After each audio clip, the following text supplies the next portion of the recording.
Atlanta is a hotbed of recruiting talent, and today I got one of the most influential people, Kevin Pope of Grind Academy, on the 5-Star Flex. Welcome to the 5-Star Flex, where being a 5-star isn't just a ranking, it's a mentality. I'm your host, Phillip Dukes, aka Dukes D Scoop. Check me out on Twitter and Instagram at Dukes D Scoop, and make sure you hit the like and subscribe button. All right, so guys, today we're gonna get down into the weeds, into the mud, and figure out where all of these players that you love to root for on Saturdays are coming from, especially in the Atlanta area. I got Mr. Kevin Pope on the line with me. Pope, what's going on? What's going on, man? How you doing? Man, I'm good, man. So for those that don't know, man, Pope has a really good training academy. He's also a coach on the Cameron Newton 7-on-7 team, and just does a lot of great things in the community. And also a major coach at Hateville Charter, which is a state championship winning school on the south side of Atlanta. Pope, let's get started. Where are you from, and what was it like growing up there? Hey, man, I'm right here in the A. I'm from College Park, Washington Road.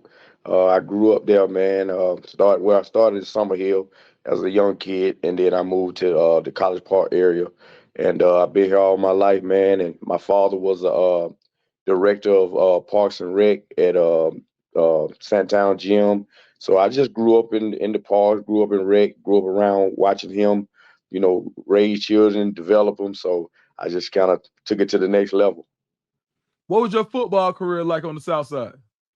It was pretty good. I started off playing rec ball at Sandtown Park under my dad, and then I moved on to Westlake, where I was decent. I was a pretty good player. I still hold some records there, and interceptions for a single season. And then I went on to South Carolina State University, played there for 4 years. Uh, went into some camp, Jacksonville, Baltimore. Didn't pan out for me. Then I went to Saskatchewan for a second, and then I ended up in the Milwaukee Mustangs for the arena ball and finished there. Came home and jumped right into coaching. First job I had was back in College Park at Banneker High School. Yes, I was sir. there for uh, close to about 6 years, and then no, it was a little longer than that, probably about 7 years. And then I left there, did a small stint with Deion Sanders with the Truth team, where I had AJ Terrell and Chris Smith, uh, Will Poole, all those guys ended up going Division 1. A lot of them came over to me after that. I went over to Hateville Charter. So I've been to Hateville for the last 12 years and been a defense coordinator and assistant head coach. Had opportunity to win six not state champions, region championships, won a state championship. Also, we got well over 100 kids that's going on to play college football. Well over that, and of course, we right now currently have 5 guys that are in the NFL, and Oh, wow. we've done all this in the last uh, 13, 14 years. I've been at 12, but Coach Gordon had it set up for about 14 years. So it's pretty tremendous feat for a small school on the south side. Yeah, absolutely. And I graduated from Banneker, and just not knowing what was going on, seeing Hateville Charter back there, you're like, what? Why is that team playing on this field? Not even knowing that there was a whole charter school that was loaded back there. Yeah. What was it? How hard was it to build that type of talent with a new school and having to fight off? Like, you got the Langston Hughes, you got Westlake, you got Banneker, you got all these schools right there in the same area. How did you guys build that type of talent, and what was it like on the journey to get to where Hateville Charter is now? Well, in my opinion, it kind of stepped up because we had the opportunity, me coming, stepping down 1 year from high school and going and coaching youth football under Mhm. Deion Sanders Truth organization. I was able to bring in, like I say, Lee Anthony Williams, Will Poole, Chris Smith, all those guys played with me there. Mhm. So we had an opportunity to bring all them in, and we got our head kicked in early. I played a lot of freshmen, but the key point was when we uh, we really built the academics a sound academic thing that really propelled a lot of kids that were doing not doing well in other schools. Mhm. So for instance, what really put us on the map was Arden Key, that's now playing with the Tennessee Titans. when he transferred over, it kind of blew up. A lot of scouts from everywhere was coming, and Mm-hmm. once he got there, they got an opportunity to see the other guys that were developing at that time. And Mm. when he did that, and he went on to the University of went to LSU, and then we had Antoine Wilder that nobody knew about that ended up going to University of South Carolina, and we had several other guys that went Division 1 that year. Mm-hmm. That's when it kind of like, hey, we need to get over there and see what's going on. Right. So that's how we kind of built that. It was really twofold. It was since we had young guys that were really going to be really, really good players that came in as ninth graders with me, Mm-hmm. and the fact that the acquisition of Arden Key. Arden Key is the real key source of putting us on the map, and and really getting players to come in because of how great he was. Right. So that kind of built that, and we've been moving since ever since then. So I heard you talk about your father multiple times. Uh-huh. What do you think was the biggest lesson he taught you on the field, and what was the biggest lesson he taught you off the field? Biggest lesson on the field was you play hard and do your very best, and let everything else, let the chips fall where they may. I was never the biggest guy, one of the most talented, but you wasn't going to outwork me. Mm. And that's one of the things that everybody that was say that went to school with me in Westlake in the early '90s know that I had a work ethic like no other, and Mhm. that was the main thing. He pushed me all the time to be my very best, and it paid off that way.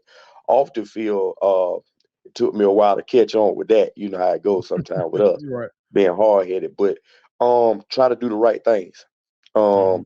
um, and stop worrying about doing things for people and waiting for something to get back. You do it because you genuinely care, and when you Right. do that, that's when your life will be blessed. So I've been living through that now. Now I really put forth to try to do my very best for others, and that's why the success that's come for me, I think is because of that. So when you talk about coaching under a guy like Deion Sanders, what was that like at the time? And did you foresee him taking off as far as he did, as far as he has? Yeah, in some ways, not as fast that it did, Right. but you could see his passion for it. I watched him when we did our first tryouts for the true teams, and he came down and he was real passionate about what we were doing, and I could, we kind of gelled well once I saw that he knew that I was serious about the game and I was serious about developing young men too. So, I expected him to do great things, not as fast, but I'm proud of him, you know what I mean? I'm excited about what he's doing. He still has that old school mentality that I believe in. And Mhm. I love it. I love every bit of it, man. I think that it's needed. And I just hope that he continues to get better and better, and really shock the world by doing some great things like a national championship. Yeah. Speaking of old school mentality, Yeah. Pope, you know you went viral this year, right? Yeah. Now it was two viral moments at that camp. We ain't gonna talk about the other one. We're gonna Hmm. talk about we're gonna talk about this one. Good. I There's, appreciate there's, it. Because they my there's all of my guys. I love them. So now I don't yeah, like to me, talk hey, about it. hey man, I love them. I don't know Cam as well, but Steph and TJ definitely my partners. I love them to death. I call them my nephew. They call me Unc. I love them. Yes, sir. So there's a guy on your team on the Cam Newton 7-on-7 team, and I think he's on the sideline and he does this thing. He's making a gesture, and you light into him. So many people were like, "Man, we need more of that in football." What happened? What did you see in that moment that make you feel? And what was the result after you were kind of just like kind of got on him a little bit? Well, first of all, let me explain. So that kid is a phenomenal kid, and phenomenal player, and he has a great attitude. Uh, kids gonna be kids. We was basically trying to make some adjustments, and he had made a play on a ball, but his technique wasn't where I needed it to be. I Mm-hmm. needed him to, get his shoulder upfield, stay top shoulder. Don't let anybody get behind you. Unfortunately, fortunate for him, the quarterback kind of threw a short ball. So I was just trying to do that. So when I was when I'm talking to young men, I want them to look me in the eye so we can get, the adjustments and talk to each other and get that going. So, when the camera guys came over and he went over and, kind of did that, I kind of lost it. You know what I mean? In love though. Right. And just show them that you made a play, but that ain't what we do here. Let's concentrate on the game. And I'm all for doing those things and getting the publicity and all of that. I'm never going to be that kind of person, but during the game, concentrate on the game. Do your very Mm, best to be the game. Let the game dictate how much exposure you get, okay. not just the unnecessary you know, antics, I call it. Let Right. your game, what I'm saying, speak for yourself. See, how we were in the old school, Yeah. your game had to show it. Yeah. So we got to get back to that. So, like Right. I say, he took the coaching. He went back out there and played phenomenal. We ended up winning the whole tournament. But the kids all knew my standard, what I Right. look for and my passion for it. The parents understood it too. So, Right. I was happy about that. But man, yeah, I'm just passionate and I want kids to do it the right way and earn it, not just showing off. That's not me. Man, I love that. And what I also loved about the video was he didn't. It wasn't no barking back. It wasn't no, No, oh man, because we see so much of that with the youth today, right? right. And the Cameron Newton 7-on-7 organization, they even went viral a few times for kids being disrespectful, not on the team, but Hmm. just kids in the area. Hmm. Like, and the team has always been one of the most disciplined 7-on-7 teams you see on the circuit. So Correct. just kudos to you guys for teaching it the right way. Thank you. All right, now I heard you say technique. Hmm. And in Atlanta, when they talk about technicians and teaching technique, you're one of the top guys. Tell me about Grind Atlanta and what it means to you and what the goal is. But the goal is simple. The goal is simple. Technique, uh, hard, hard work, and understanding that whatever I do or what I'm teaching you, it must translate to the game. Right, We're not doing it for a show. We're doing it to translate so you can be a better player at the game, in the game. right. So that's just mainly what I do. Respect to all the other guys that are doing it, but that's what I stand for.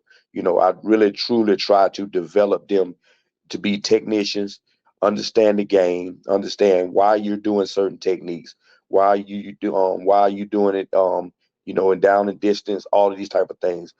I do it for a reason because I want you to excel in the game. So everything I do, I wanted to translate into game situations.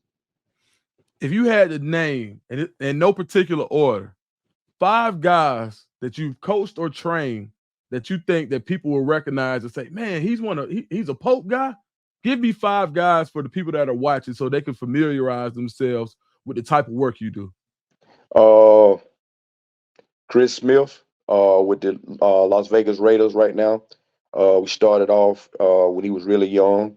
Um, Malik Fleming, that's Yeah. currently with University of Houston. Uh, he's going to be possibly with the Patriots. We are waiting to hear back from him with his workout. Okay. Uh, we can even go further back. I started off with, believe it or not, Adam Pac-Man Jones. Yeah, Pat. That's one of the first guys that I really started to work with when I was younger in the game. That's why I say, before cameras and everything, we were doing this stuff. And look, Um, you get kudos for Pat too, because even back at Santown, it wasn't a lot of people that he were going to be able to grab his coattail or get him to a point where he was going to listen. right, And he's a guy that has always respected you, and that right. just goes. That's just people know what the Pope name comes from, so and what it comes with. So just kudos on the work that you did with him and helping him mature for sure. Well, the thing about Pac-Man, our relationship is deeper than most people think. His godfather, Coach Knight, was a godfather to me as well. Okay. My dad hired him to work in Sandtown gym. So we all grew up in that gym. We grew Mm-hmm. up with that work ethic. We grew up with that. So that's the respect factor that we all been through it. We all been through the same type of discipline. You know what Right. I mean? So that's the respect factor. But yeah, currently I have Derek Maxey that's playing with Georgia State. Okay. That's doing very well. And I can talk about, Zach Zach Smith that has 22 offers right now. But Mm-hmm. it's a plethora of them. Gumbo that's playing at Vanderbilt.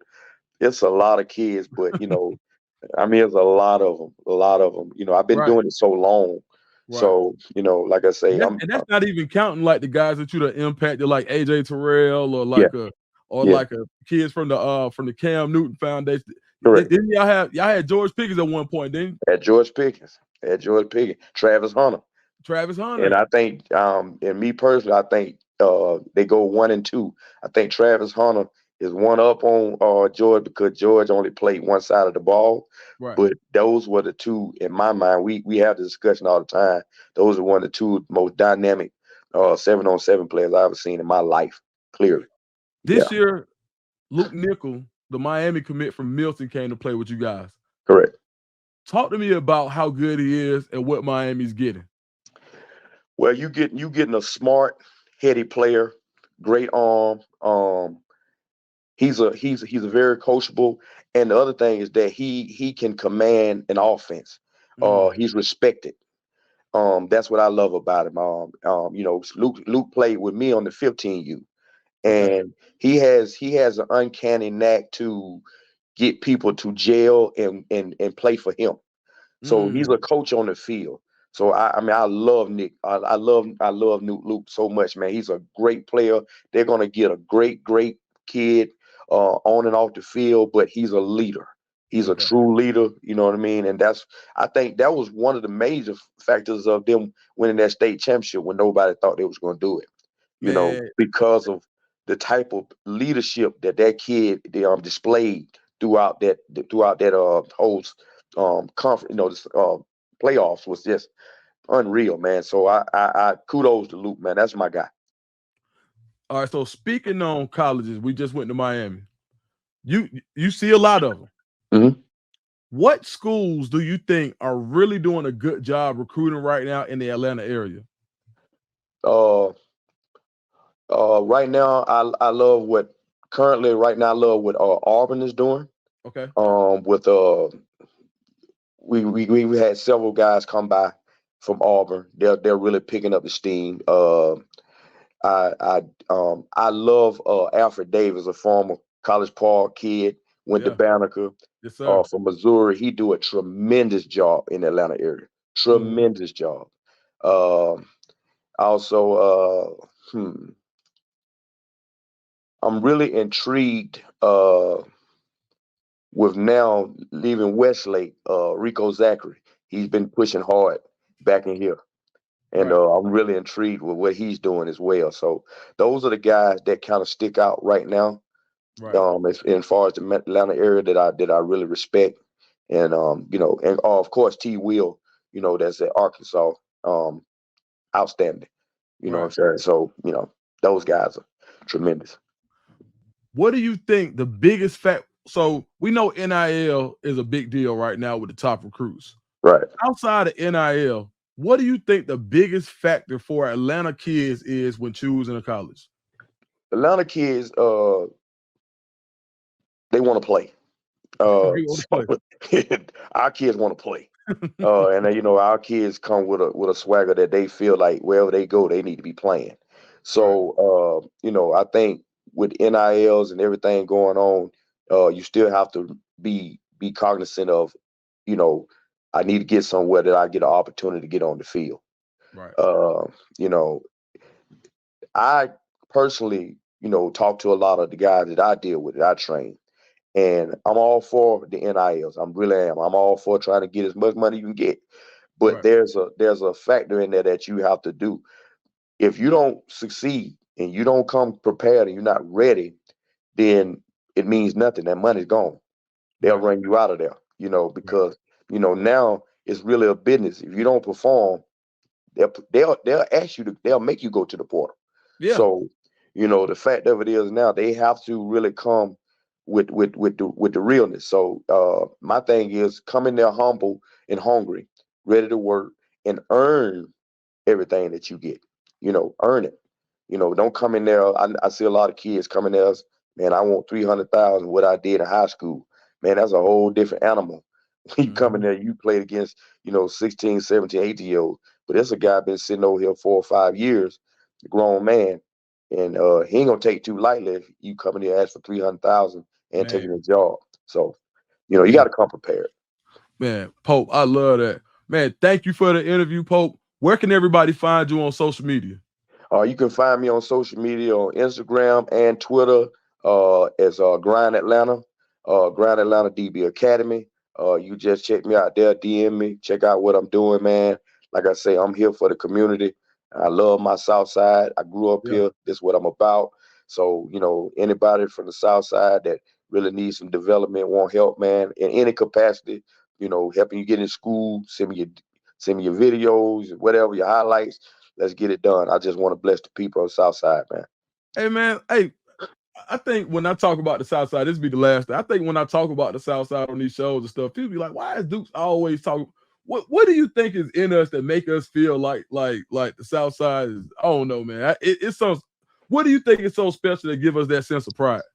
Well, let me. I say this, and I say this with zeal.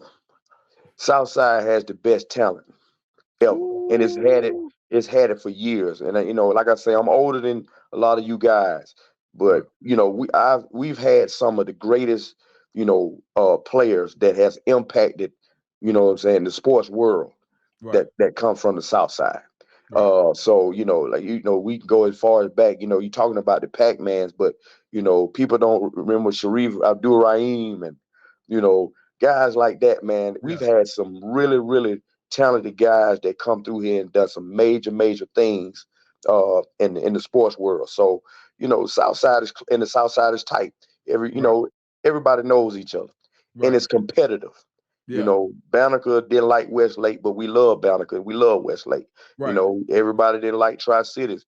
I couldn't stand them, but I respected, the JJs and the Chris's, Millers and all them.